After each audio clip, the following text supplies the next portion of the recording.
The Alaskan wind, a bitter knife, scoured the frozen landscape, carving a path through the towering, snow-dusted pines. For Elias, a trapper hardened by years of solitary existence, this was just another day. He moved with a practiced ease, his fur-lined boots crunching on the pristine snow, a rhythmic sound in the overwhelming silence. The scent of pine and crisp, freezing air filled his lungs, a familiar comfort. He was tracking a wolverine, its prints distinct and deep in the fresh powder. It had been a long, harsh winter, and his supplies were running low. The prospect of a good pelt, a profitable catch, was the only thing on his mind. Hours bled into a pale, grey afternoon. The wolverine's trail led him far from his usual routes, into a rarely explored valley where jagged rock faces clawed at the sky. A sudden, unexpected gust of wind brought a different scent to his keen nose, something alien to the wild, a faint trace of wood smoke, and a metallic tang that made his heart pound with a grim premonition.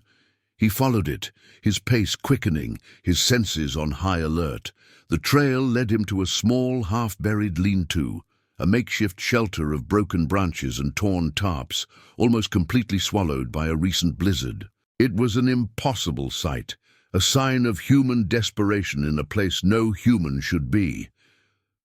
Carefully, Elias approached the hovel, his rifle held low. He pushed aside a frozen flap of canvas and peered inside. The interior was a chaos of broken wood and discarded supplies. In the center, huddled against the relentless cold, was a figure wrapped in what looked like an old, tattered fur blanket.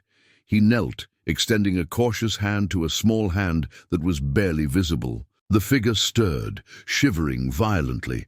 A weak voice, thin as a ghost's, whispered, "Just kill me fast." Elias felt a cold dread settle in his stomach, a stark contrast to the burning empathy in his chest. He carefully peeled back the fur blanket, and the sight beneath it was a punch to the gut. The figure wasn't a man, but a young woman, her face gaunt, covered in frostbite. And in her arms, shivering just as violently, was a small, bundled shape. Elias fell to his knees in the snow, his mind reeling. He hadn't stumbled upon a victim of the wild, but a fragile, desperate mother and her child. His solitary life was about to be turned upside down. If you are enjoying this story, please consider subscribing to the channel to not miss the next chapters. We are preparing a story that will make your heart race. Elias, despite his rugged exterior, was not immune to the sight of such raw vulnerability. The woman's eyes, though clouded with pain and exhaustion, held a flicker of fierce protectiveness as she clutched the infant tighter. He spoke softly, his voice rough but gentle. "I'm not here to harm you. Are you hurt?" The woman flinched at his voice, her gaze darting around the small shelter as if expecting danger from every shadow. "We've been lost," she whispered, her voice cracking. "For many days." Elias could see the truth in her hollowed cheeks and the desperate hunger in her eyes. The baby in her arms whimpered, a small, pathetic sound that tugged at something deep within him. He knew they wouldn't survive another night in this condition. His mind raced, weighing his options. His cabin was a day's trek away, a small, isolated haven, but the only shelter he could offer. The journey would be perilous for them in their weakened state. Yet leaving them here was a death sentence. He made his decision quickly. "I have a cabin not too far from here. I can take you both there. You'll be safe." The woman looked at him with suspicion, her eyes narrowed. "Why would you help us? You don't even know us." Elias simply replied, "Out here, we're all just trying to survive." He carefully helped her to her feet, supporting her frail frame. She was lighter than he expected, her body weakened by starvation and exposure. The baby was surprisingly quiet, perhaps too weak to cry properly. He wrapped his spare fur cloak around the woman and helped her as they started the slow, arduous journey through the snow. The wind seemed to mock their efforts, biting at any exposed skin. The woman stumbled frequently, her strength clearly failing. Elias carried the baby, whose small weight was a stark reminder of their fragility. As they walked, the woman introduced herself as Sarah. She spoke little, her energy conserved, but Elias learned that she and her husband had been traveling to a mining settlement further north when they were caught in the blizzard. Her husband hadn't survived. The stark reality of her situation hung heavy in the frigid air. Elias knew the dangers of this land, the unforgiving nature of the Alaskan wilderness. Survival was a constant battle, and they were losing. The journey to Elias's cabin was a brutal test of endurance. Sarah's steps grew weaker with each passing hour, and the biting wind threatened to steal what little warmth they had. Elias found himself constantly adjusting his pace to accommodate her, his own exhaustion mounting. He spoke to her in low tones, sharing stories of the land, of the animals he tracked, anything to keep her mind occupied and her spirits from flagging entirely. He pointed out tracks in the snow, the subtle signs of life that persisted even in this frozen wasteland. Sarah would nod weakly, her gaze often drifting to the small bundle in Elias's arms, a silent plea for her child's well-being. As darkness began to descend, casting long, eerie shadows across the snow-covered landscape, Elias knew they couldn't continue much further. He found a small alcove beneath a rocky overhang, offering a slight respite from the wind. He built a small fire with practiced hands, the meager flames a defiant spark against the encroaching darkness. He melted snow in his tin cup, offering Sarah small sips of the lukewarm water. He had some dried meat in his pack, which he shared sparingly, knowing they needed to conserve their meager supplies. Sarah ate little, her concern solely focused on her baby, a little girl she had named Hope. That night was long and filled with the sounds of the wilderness, the howl of distant wolves, the rustling of unseen creatures in the snow. Elias kept the fire burning, its flickering light casting dancing shadows on the rock face. Sarah huddled close to the warmth, her breathing shallow. Hope remained quiet, her small body nestled against Elias's chest, drawing warmth from him. He felt a strange protectiveness towards them both, a feeling he hadn't experienced in his solitary life. He watched over them, his rifle close at hand, acutely aware of the dangers that lurked in the darkness. He knew getting them to his cabin was just the first step. Their survival depended on his ability to provide and protect them in this harsh, unforgiving land. The next morning dawned with a weak, watery sun that did little to pierce the biting cold. Sarah was weaker, her movements sluggish. Elias knew they had to reach the cabin soon. He helped her to her feet, supporting most of her weight as they continued their slow trek.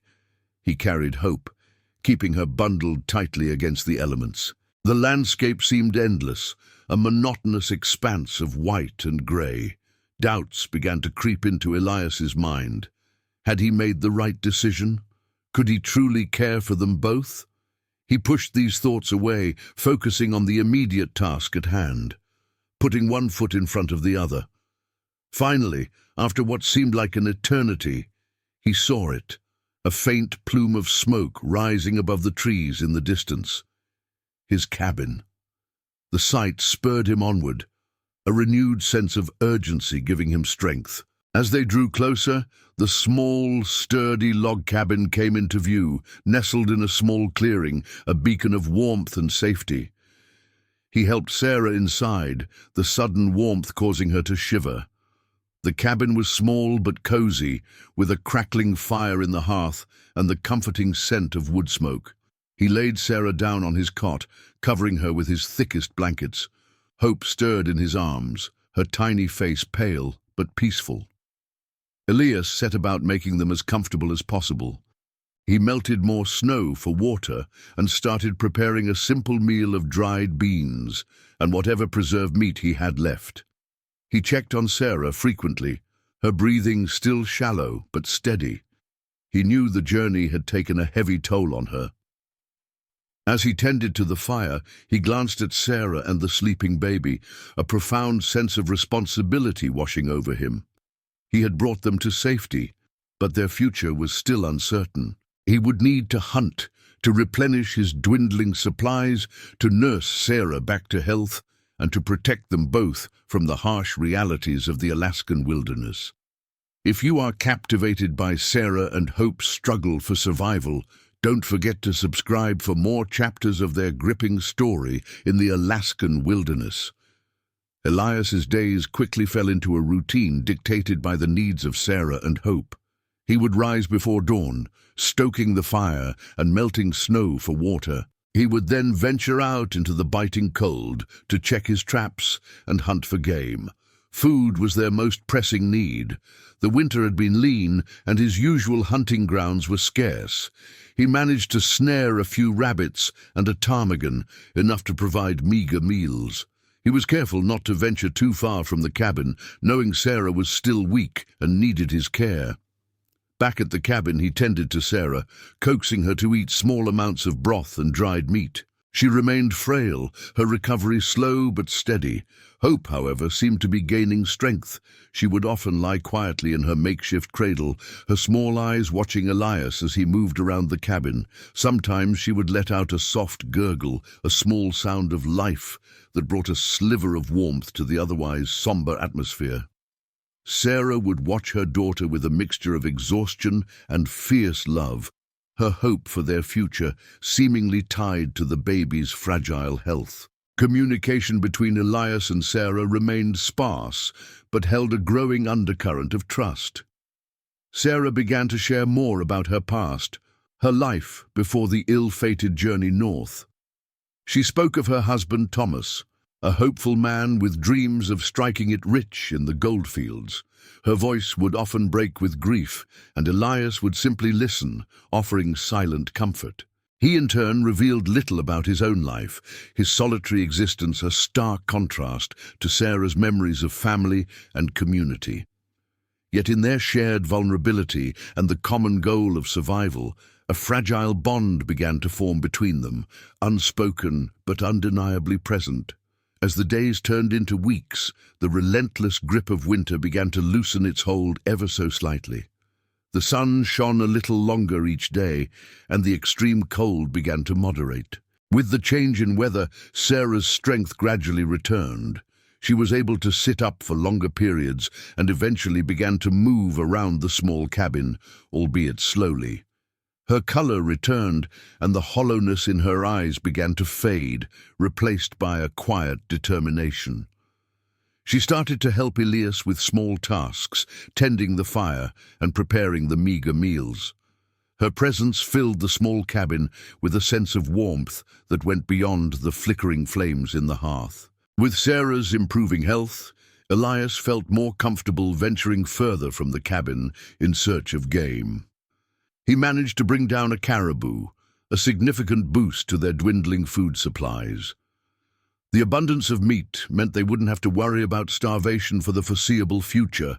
Sarah helped him process the meat, her hands, though still bearing the marks of their ordeal, moving with a newfound strength and purpose.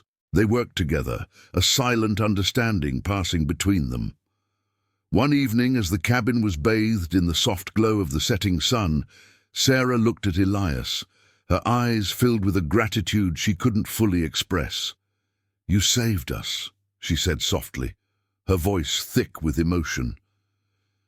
Elias simply nodded, his gaze meeting hers for a long moment. There was an unspoken acknowledgement between them, a shared experience that had forged a deep and unexpected connection. The harsh wilderness had thrown them together, and in their shared struggle for survival, something akin to respect, and perhaps even a deeper affection, had begun to blossom in the isolated cabin. The thawing of the Alaskan wilderness brought new challenges and opportunities. The melting snow created treacherous conditions, turning the landscape into a muddy mire. However, it also signaled the return of wildlife and the promise of warmer days. Elias, now with Sarah's capable assistance, worked to secure their long-term survival. They repaired the cabin, reinforced the roof, and gathered firewood for the coming months. Sarah, showing a resilience Elias hadn't initially anticipated, proved to be a quick learner, assisting with setting snares and identifying edible plants as the snow receded. Their routine continued, but with a newfound sense of partnership. Elias would still venture out to hunt and fish, often returning with Sarah and Hope, meeting him at the edge of the clearing. Hope was growing quickly, her laughter, a bright and innocent sound, echoing through the quiet wilderness. Sarah's face would light up at the sight of her daughter, a visible reminder of what they had both endured and overcome. Elias found himself looking forward to these moments. The small family unit they had inadvertently created a source of unexpected comfort in his solitary existence. One day, while exploring a nearby stream, Elias stumbled upon the remnants of an old trapper's cabin, long since abandoned and decaying. Among the debris, he found a few useful tools and, more importantly, a small leather-bound journal. Back at their cabin, as the evening fire crackled, Sarah carefully cleaned the journal. Its pages were brittle and yellowed with age, but the ink was still legible. It belonged to a man who had lived in the area decades ago, detailing his trapping routes, hunting grounds, and observations of the land.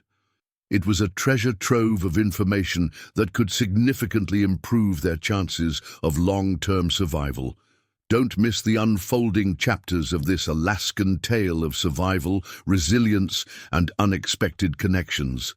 Subscribe now to stay updated on their journey. The Trapper's Journal became an invaluable resource. Elias and Sarah spent their evenings poring over its faded pages, deciphering the old man's maps and notes.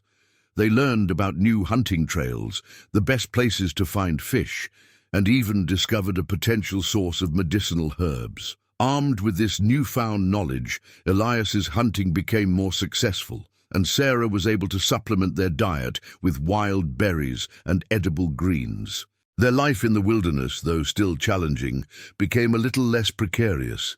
As the seasons shifted towards summer, the landscape transformed into a vibrant tapestry of green. Wildflowers bloomed in abundance, and the air was filled with the songs of birds. Hope, now able to crawl and babble, explored the small cabin and the immediate surroundings with boundless curiosity. Sarah's laughter became more frequent, her eyes reflecting a renewed sense of hope and optimism. Elias found a quiet contentment in watching them, a sense of belonging he had never known before. He still cherished his solitude, but found a deeper fulfillment in sharing his life with Sarah and Hope. Their peaceful existence, however, was not without its subtle tensions. Sarah often spoke of her desire to eventually return to civilization, to connect with any remaining family she might have. Elias understood her longing, but also felt a growing apprehension at the thought of them leaving. He had grown accustomed to their presence, to the warmth they brought to his otherwise isolated life. He knew that their paths might eventually diverge, but for now, they were a family forged in the crucible of the Alaskan wilderness. One crisp autumn morning, as the leaves of the birch trees turned a brilliant gold, Sarah approached Elias with a serious expression. "We need to think about the future," she said, her voice calm but firm. "Hope is growing, and I need to know what our options are." Elias knew this conversation was inevitable. He had been avoiding it, content to live in the present moment. But Sarah was right. They couldn't stay isolated in the wilderness forever. He had been making occasional trips to a small trading post, a few days' journey south, to exchange furs for essential supplies. During his last visit, he had heard news of a growing settlement further inland, a place with a small community and a more reliable supply route. He shared this information with Sarah, outlining the potential difficulties and the long journey involved. Sarah listened intently, her gaze fixed on Hope, who was playing quietly at her feet. After a long silence, Sarah made her decision. "We should go," she said, her voice filled with a quiet resolve. "For Hope's sake, we need to try and build a life where she has more opportunities." Elias nodded, his heart heavy with a mixture of sadness and understanding. He knew she was right. He would help her reach this new settlement, ensuring their safety every step of the way. The thought of being alone again was daunting, but he couldn't deny Sarah her chance at a better future for her daughter. The journey to the new settlement was arduous, but undertaken with a shared sense of purpose. Elias's knowledge of the land proved invaluable, guiding them through treacherous terrain and ensuring they always had food and shelter. Sarah was stronger now, her determination fueled by her love for Hope. They traveled as a family, their bond forged in the wilderness, holding them together through every challenge. Finally, after weeks of travel, they reached their destination. The settlement was small but bustling with activity, a collection of log cabins and rough-hewn buildings nestled in a sheltered valley. Sarah's eyes widened with a mixture of hope and trepidation as they approached. Elias helped her settle into a small, vacant cabin, providing her with the few supplies he could spare. The community was welcoming, offering assistance and support to the newcomers. As Elias prepared to leave, Sarah turned to him, her eyes filled with unshed tears. "Thank you, Elias," she whispered, her voice thick with emotion. "You saved our lives. I will never forget what you've done for us." Elias simply nodded, unable to find the words to express the complex emotions swirling within him. He knew this was goodbye. He belonged to the wilderness, and Sarah and Hope belonged to this new life, this chance at community and connection. He watched as Sarah held Hope tightly, a picture of resilience and maternal love. With a final, lingering look, Elias turned and walked back towards the familiar embrace of the Alaskan wilderness, leaving behind the only family he had ever known, carrying with him the enduring memory of their shared struggle and the quiet love that had blossomed in the snow. Thank you for following Elias, Sarah, and Hope's journey. If you enjoyed their story of survival and connection in the Alaskan wilderness, please subscribe to our channel for more captivating tales.